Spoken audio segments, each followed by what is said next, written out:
محترم جناب محمد حنیف صاحب پوربندر انڈیا، السلام علیکم۔ آپ کے ہمیں 3 سوال موصول ہوئے، جواب حاضر۔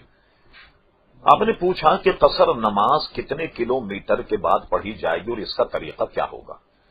اعلی حضرت فاضل بریلوی رحمت اللہ تعالی علیہ نے تقریباً 57 میل کا بتایا، یعنی پرانا میل 57 میل پر اگر کوئی آدمی عزم کر لے اور اپنے شہر سے جب باہر نکل جائے تو اسے قصر کرنا چاہیے۔ ہر 4 رکعت والی نماز جو ہے وہ اس کو 2 پڑھنی چاہیے، اور کلومیٹر کے اعتبار سے اس کا بنتا ہے 95 کلومیٹر، یعنی 95 کلومیٹر۔ تو اس سفر میں اگر آدمی جائے تو اس کو قصر کرنا چاہیے۔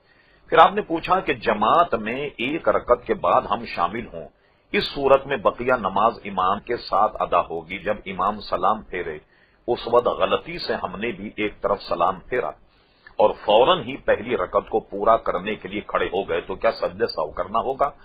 اگر آپ نے جماعت کے ساتھ نماز پڑھی اور غلطی سے اگر آپ نے سلام پھیر لیا تو آپ پر کوئی گناہ نہیں، اس میں سجدہ سہو بھی نہیں ہوگا، اس کی ضرورت نہیں۔ آپ اپنی نماز کو جو ہے وہ حسب معمول پوری کیجیے، اس میں سجدہ سہو کی بھی ضرورت نہیں ہوگی۔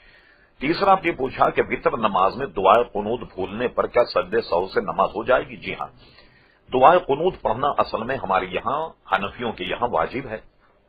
واجب اگر ترک ہو جائے تو سجدہ سہو سے نماز ہو جائے گی۔